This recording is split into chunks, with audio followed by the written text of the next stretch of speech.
Sok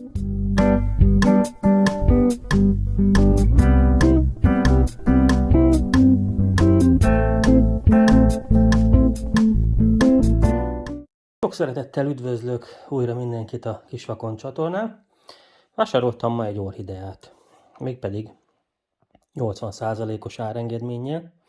Ez egy különlegesebb orchidea, a neve Dendrobium nobile. Ez egy spárga orchidea.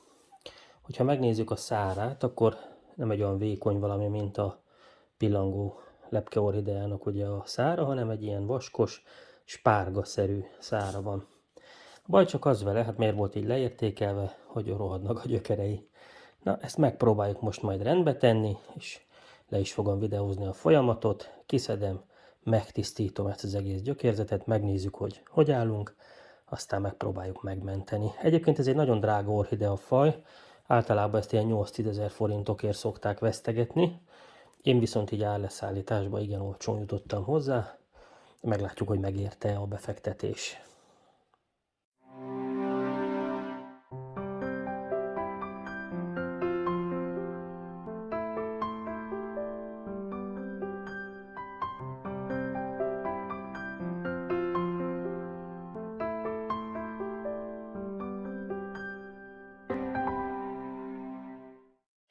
Most ide hoztam egy vedérben egy kis langyos vizet, és ebben egy kicsit leáztatom, hogy meg tudjam nézni, hogy néznek ki a gyökerei, meg a töve. Nekem egyelőre nagyon úgy tűnik, hogy az volt a probléma, hogy a locsolása nem volt megfelelő. És a középső részen, ugye ott látjuk, nincsenek is gyökerek, szerintem ott nem is kapott nedvességet. Ezt hagyom egy fél órácskát ázni, aztán folytatjuk. Megtörtént a kiáztatás. Most minden olyan gyökeret, ami rohadt, problémás, azt le fogok vágni. Ügyelni kell arra, hogy végigkövessük, hogy honnan jön, hova megy, és hogy onnan vágjuk el, ahol a probléma létrejön. Itt van például ez a berohadt gyökér. Ezt is végigkövetem. Megnézem a másik része milyen, nincs eltörve. És ha nincs, akkor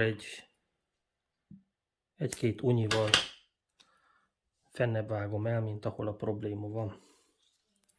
Hát lesz mit lefaragcskálni, sok van, úgyhogy egy kicsit felgyorsítjuk.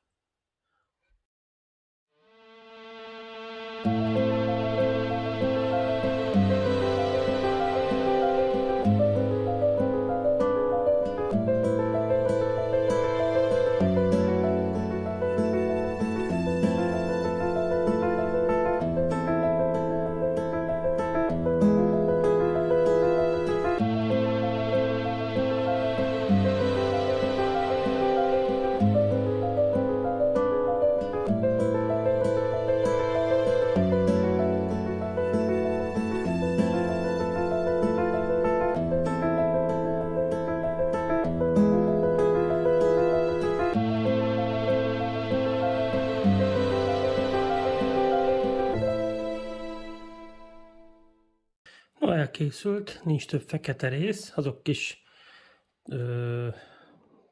nevelő közeg maradványok, amiket ott látunk. Most még egyszer alaposan leöblítem, aztán beültetjük. Na, következzen a beültetés.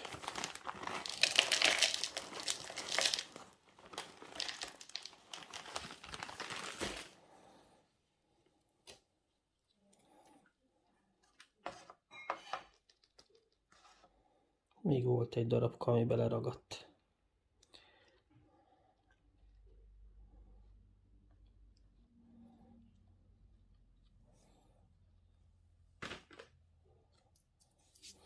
És már csak meg kell tölteni.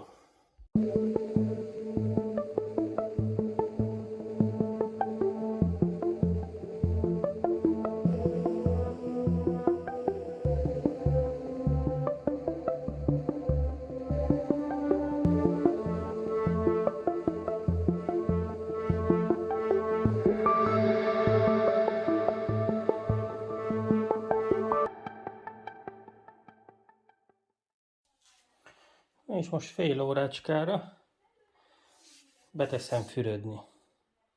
Ez egy teljesen száraz közeg, át kell itassa, át kell járja a víz, úgyhogy egy fél órát hadázzon.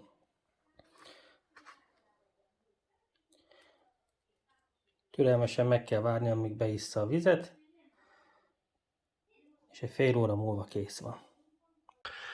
No, újra itt volnék, időközben eltelt 3 hét, és az orchideánk azóta tökéletesen érzi magát. Meg szeretném mutatni közelebbről a gyökérzetet.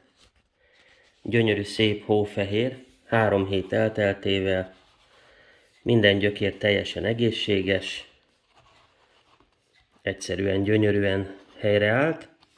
Sőt, nagy örömmel tapasztaltam, hogy az első virágokat is indítja a mentett orchidea. Na most még pár szót szeretnék ezzel kapcsolatban elmondani, mielőtt zárnám a videót. Mégpedig azt, hogy bizonyára sokaknak feltűnt, hogy nem használtam semmiféle fertőtlenítőszert, amikor az orchideát mentettem.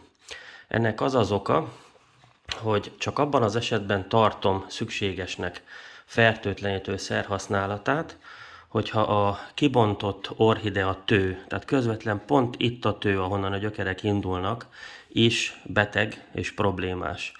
Abban az esetben az áztató vízbe, ami körülbelül egy olyan 3 liter víz volt abban az 5 literes kis vedérbe, amiben kiáztattam, tettem volna egy kis hidrogénperoxidot, boltokban is kapható 3%-os hidrogénperoxid, hölgyek szokták hajfestésre használni.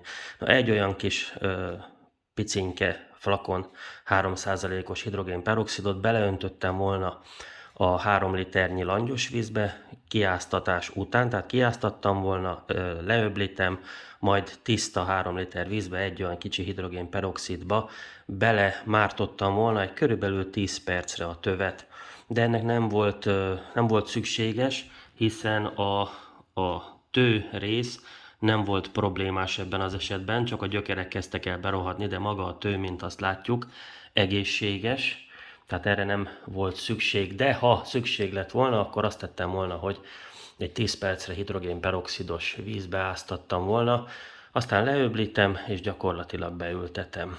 No, hát ennyi lett volna az orchidea mentés, tökéletesen sikerült, szerencsére jönnek az első virágok, úgyhogy még annyit mondanék el, hogy amikor mentettem az orchideát ezelőtt 3 héttel, akkor az egyik levél végén volt egy kis betegség, a levél véget lemetszettem, ahogy azt látjuk, azóta nagyon szépen begyógyult, és feltevődik a kérdés, hogy mivel érdemes az ilyen pontokat fertőtleníteni. Nos, egy nagyon furcsa megoldást fogok ajánlani, és én is ezt szoktam. Én a kertemben használok dolomit port kálcium pótlásra. Ilyen esetben, hogy a levélvéget megvágom, hogy egy betegséget megelőzzek, akkor ezt a pici felületet, gyakorlatilag az ujjamat belemártom a dolomit porba, és rákenem nagyon finoman, vékonyan. És ez megvédi mindenféle fertőzéstől, de ugyanezt el lehet követni, nem tudom, mészporral, tehát valamilyen mész alapú anyaggal. Én ezt a dolomit port, mivel ez mindig van nekem, ezt szoktam használni, tehát kőzet port gyakorlatilag. No, hát köszönöm szépen a megtisztelő figyelmet, ennyi lett volna az orchidea mentés, szerencsére jól sikerült, és nem sokára virágokkal is meg fog minket örvendeztetni. A viszontlátásra!